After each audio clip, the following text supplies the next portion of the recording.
He didn't just need to fight with his fists, he also needed to fight with his words. And it was by rhyming that Muhammad Ali won much more than battles in the ring. Imagine standing before a man who not only struck lightning fast, but also spoke as if every word were a punch. Muhammad Ali wasn't just a boxer, he was a poet of life itself. His rhyming style, provoking rivals and enchanting crowds, became a trademark that still echoes around the world. But the curious thing is that no one is born improvising verses as if they were weapons. There was a reason Ali spoke like that. There was a reason he transformed every response into a spectacle. And this choice wasn't just about style, it was about survival, strategy, and identity.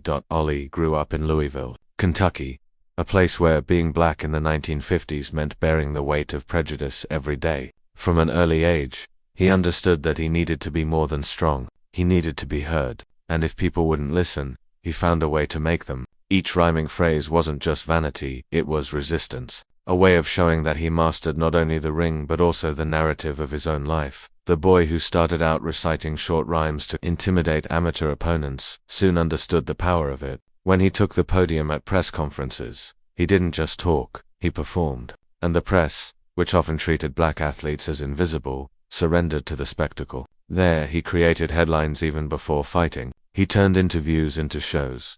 Throughout this video, we'll delve into how this style was born, why it became so powerful, and how it changed Ali's image in the world. You'll discover that each rhyme contained more than humor, it contained pain, pride, faith, and calculated strategy. From the sharp-tongued boy to the champion who faced giants in and out of the ring, this is the story of how poetry became a weapon, and how Muhammad Ali made improvisation a lifelong endeavor. Louisville, Kentucky, 1950s, a neighborhood marked by contrasts. On one side, simple houses, dusty streets, and black families struggling day after day to survive. On the other, wide avenues, shiny storefronts, and a world that seemed to exist only for whites. It was into this landscape that Cassius Marcellus Clay Jr. was born, the boy the world would later know as Muhammad Ali. Before he became a champion, before he challenged boxing kings and presidents of countries, he was just a small, frail boy, but with a voice no one could ignore. Ali grew up in a time when imposed silence was almost the norm.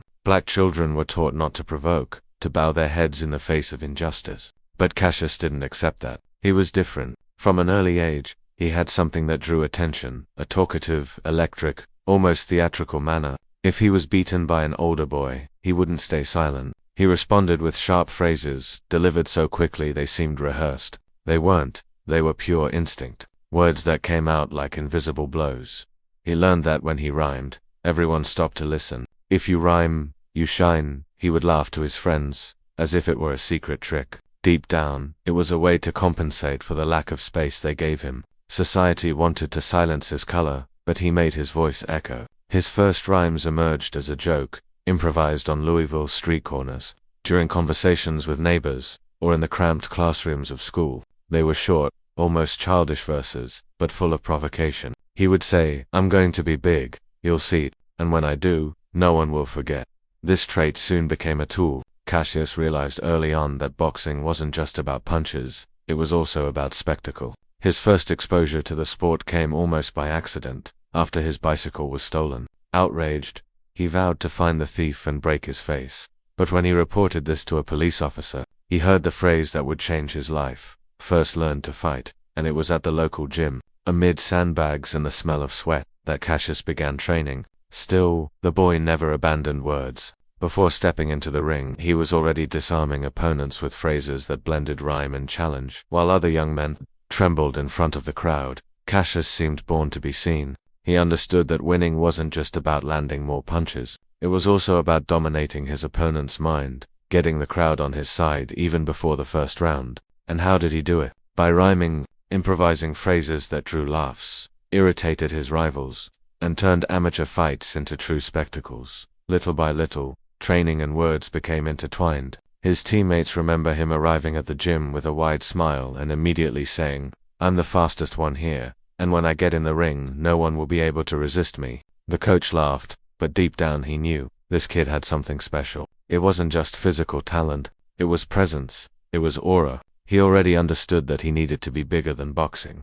These early rhymes weren't just ego, they were defense. In a society that tried to diminish him, He inflated his own image until no one could ignore him. There he transformed insecurity into spectacle, fear into provocation. He discovered early on that when you speak with confidence, even if it's exaggerated, others begin to believe it. And more than that, you believe it yourself. However, there was an even deeper detail. Cassius Clay didn't rhyme just to intimidate. He rhymed because he wanted to be remembered. He didn't want to be just another black boy in the American South. He wanted his name to resonate, to be remembered. And when he repeated in verse, "I'm going to be great, I'm going to be the greatest," he wasn't just joking. He was creating destiny. Every word was a rehearsal for the future. Every provocation was the seed of a legend. He understood that before winning titles, he needed to win people's attention. And when the skinny kid from Louisville stepped into the ring with his mouth faster than his fists, everyone knew there wasn't just a boxer fighting.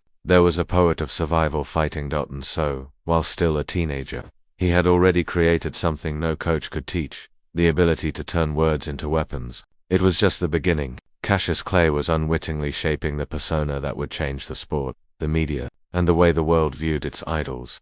In those improvised childhood verses, the prophecy that would change history was already hidden. He didn't just want to win fights, he wanted to win time. When Cassius Clay turned pro, the boxing world was accustomed to men who spoke little and punched hard. But he entered the ring with not only his fists, but also a sharp tongue that seemed impossible to control. In his early fights, it was already clear that winning wasn't enough. He wanted everyone to know that victory was already sealed before the bell even rang. He would appear before the camera, smiling, confident, and spit out rhymes that sounded like prophecies. "This man will fall in the fourth. You can sit tight." And when his opponent actually collapsed on the ground in the exact round predicted, the crowd was shocked. Ollie transformed boxing into a spectacle, a show that began with the microphone and ended with the referee raising his hand. The promoters realized this kid was different. While other fighters spoke of discipline, effort, and respect, Cassius spoke of greatness, of destiny. He didn't just say he would win, he said he already had. His confidence irritated rivals, disconcerted journalists, and, at the same time, enchanted the audience. In interviews, his presence was magnetic. He used rhymes to destabilize his opponents, laughing in their faces, creating images so vivid they seemed inevitable. "I'll float like a butterfly and sting like a bee. Your hands can't hit what your eyes can't see." This phrase, which would later become legendary, began as a psychological provocation. It was poetry mixed with threat, lightness, and brutality in the same breath. Inside the ring, the strategy worked. Many rivals entered already weakened, bearing the weight of having been humiliated in front of the cameras. Fear mixed with anger, and both blinded the mind. Ollie took advantage of this. While his opponents attacked wildly, he kept a smile on his face, as if everything was happening exactly as he had predicted in his rhymes. The fight became a performance in which he was the author, the director, and the protagonist. The audience watched, mesmerized. It didn't matter if you loved him or hated him. He was impossible to ignore. But the impact wasn't just on the psyche of his rivals. The press, which had previously treated young black men as secondary figures in the sport, now had no choice. Cassius handed them ready-made headlines, memorable lines, and catchphrases that stuck like slogans. Every press conference became a spectacle. He answered common questions with sharp lines, made faces, imitated his opponent's movements, and promised quick knockouts. And when he delivered, the myth grew even stronger. It wasn't just boxing, it was performance. It was natural marketing. It was a man reinventing the way to be a champion. Ollie understood early on that rhyming wasn't just a joke, it was a war strategy. He provoked before, during, and after the fight. In the locker room, in the hallway, in front of the cameras, there was no silence. His mouth worked constantly, creating pressure, turning the audience against his rival, transforming the opponent into a villain and himself into a hero. It was impossible to fight Cassius Clay without fighting against the weight of an entire arena that had already been conquered by his words. This boldness also brought harsh criticism. Many called him arrogant, disrespectful, an insolent boy who couldn't keep his mouth shut. But for Cassius, it was fuel. The more they called him arrogant, the more rhymes he created, the louder he spoke, the more headlines he made. He knew that in a world that wanted to erase him, being discreet meant disappearing. And disappearing wasn't part of his destiny. It was at this point that the nickname began to gain traction. The Louisville Lip, a nickname many used to ridicule, but one Cassius turned into a crown. Because he understood that every word was a fight, every rhyme a blow, every verse a victory won before even stepping into the ring. By the end of this chapter of his career, There was no doubt, Cassius Clay was not just another rising boxer. He was a phenomenon who blended sport and spectacle, punches and poetry, talent and provocation. His rhyming style was no longer just a characteristic, it was a weapon, as devastating as his fists. But the real test was yet to come, because rhyming against average fighters was one thing. The real challenge would come when Cassius faced giants, established champions, men who not only wanted to beat him, but to silence him. And it would be in this crossfire that Louisville's mouth would become the voice of a king.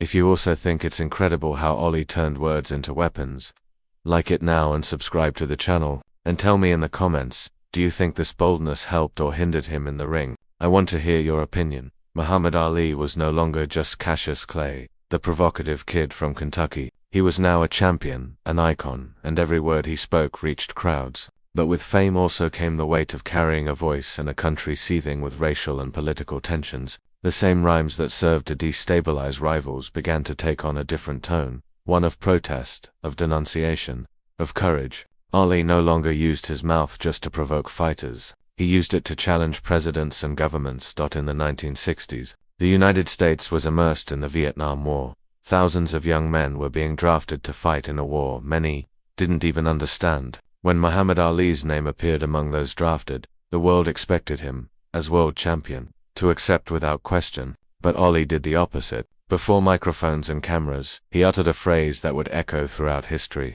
I have nothing against the Viet Cong, none of them ever called me a nigger. This simple and direct statement was like a punch in the face of the establishment. Suddenly, the rhymes that had once entertained the press became indictments against racism, against the hypocrisy of a country that asked a black man to fight abroad but didn't allow him full rights at home. Why should I put on a uniform and travel thousands of miles to kill poor innocent people when black people in Louisville are treated worse than animals? He would say, these weren't just words, they were sharp, improvised rhymes that cut to the heart of America. The impact was immediate. Ali was called a traitor, a coward, an enemy of the country. He lost his boxing license, his titles were stripped, and his career was cut short at its peak. He went from national hero to villain for millions of Americans. But even so, he didn't back down. He kept rhyming, kept speaking, kept confronting the government and his critics. You can take my belts, but you'll never take my soul. I am free because my mind is free.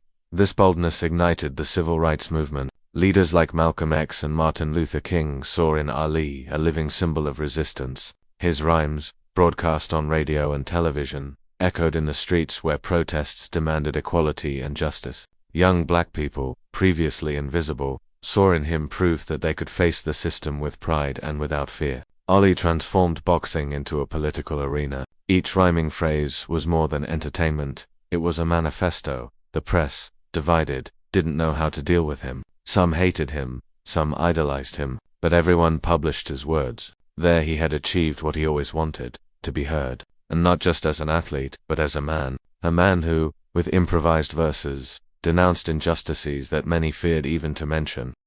The price was high. For 3 years he was kept away from the ring, banned from fighting, and constantly sued and persecuted. But even in this forced exile, Ali did not remain silent. He traveled the United States, speaking at universities, churches, and packed auditoriums, always rhyming, always using the rhythm of his words to capture attention. You may call me insolent, but I speak the truth, and the truth always wins. During this period, Ali made it clear that his rhymes weren't just publicity stunts. They were weapons of resistance, weapons that cut deeper than any uppercut. He transformed his trademark into something much greater, an anthem of freedom. And when he finally returned to the ring, it wasn't just to fight for titles. It was to prove he could defeat not only the men of flesh and blood, but also the ghosts of injustice that tried to silence him. Because every time he rhymed, Ali reminded the world, his fight was never just in the ring. While Muhammad Ali challenged the government and the powerful with sharp phrases, he also built an image that went beyond politics and boxing. He was impossible to ignore. Wherever he appeared, he transformed the room into a stage. On television shows, in the most formal interviews, in packed arenas, Ali always arrived as if he were a movie star. The audience wasn't just seeing a fighter, they were seeing a man who mastered the art of entertainment. He knew that every rhyme, every improvisation, every provocation was a memorable scene, and he made a point of transforming even the wait for a fight into a spectacle. When he announced his fights, he didn't just say he would win, He described his opponent's demise in short, rhythmic verses. He'll fall in the 5th round, because he's slow, heavy, and silent. The audience laughed, repeated them, and spread them. Newspapers printed his phrases as headlines. Even those who didn't understand boxing followed his fights to see if the rhyming prophecies would come true. And, often, they did. It was as if Ali wrote the narrative before it even happened. This increased his mystique. He wasn't just an athlete, he was almost a mythological figure, who foresaw and created his own destiny. Ali also understood something few athletes did at the time.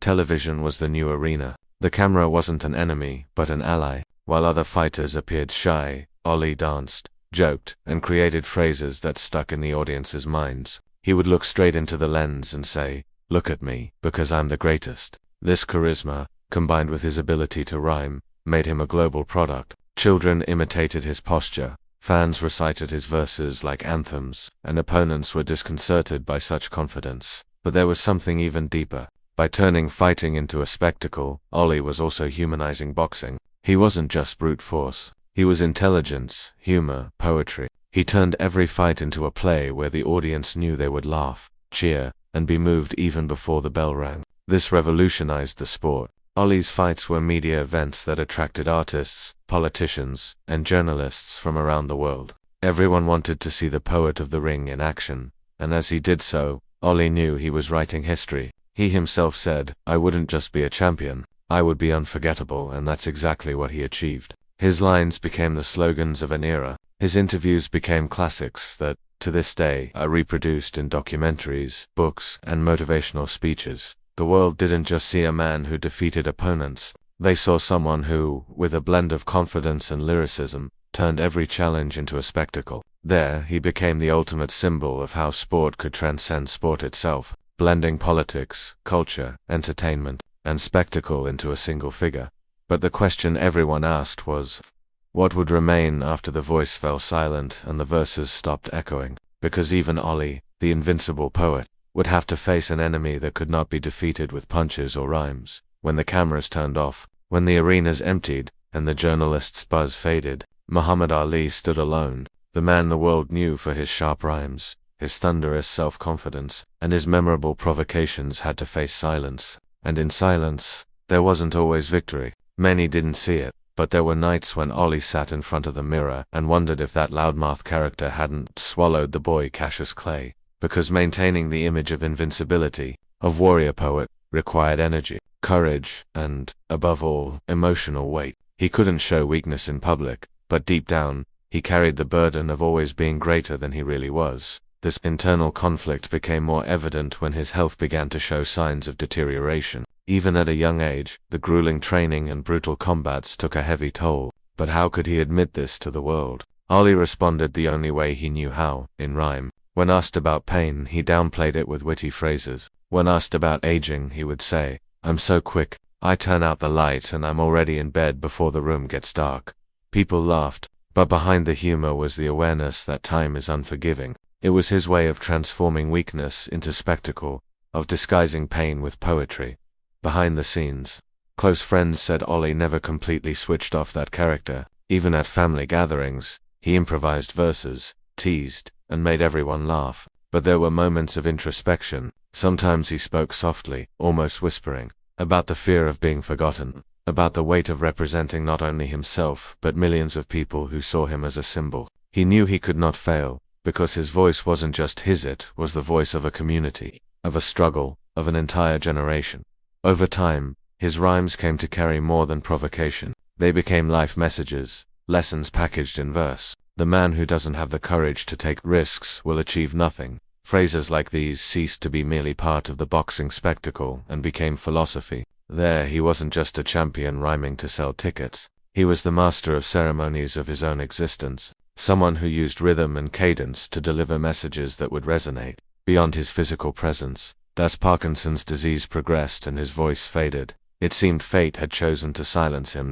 But what few realized is that Ali had already secured his eternity long before, because every rhyme uttered at a press conference, every verse improvised in front of the cameras, every phrase repeated by millions of fans had become a legacy. Even when he could no longer speak, the entire world echoed his words. He had become eternal not through the punches he threw, but through the phrases he left. Ollie didn't rhyme just for vanity. He rhymed to be remembered. He rhymed because he knew a body ages, but a well-spoken phrase never dies. His improvised poetry was, at its core, an attempt to escape oblivion, and he succeeded. To this day, when someone says, "Float like a butterfly, sting like a bee," Ollie's spirit is reborn. It's not just boxing, it's not just spectacle, it's immortality. In the end, Muhammad Ali's rhyme wasn't just his trademark. It was his armor and his legacy. He showed us that words have as much power as punches, that a sentence can span decades, and that true victory lies not only in defeating opponents, but in inspiring generations. Ali taught us that even silence can be conquered when you create a voice so powerful that it continues to resonate even after you've fallen silent.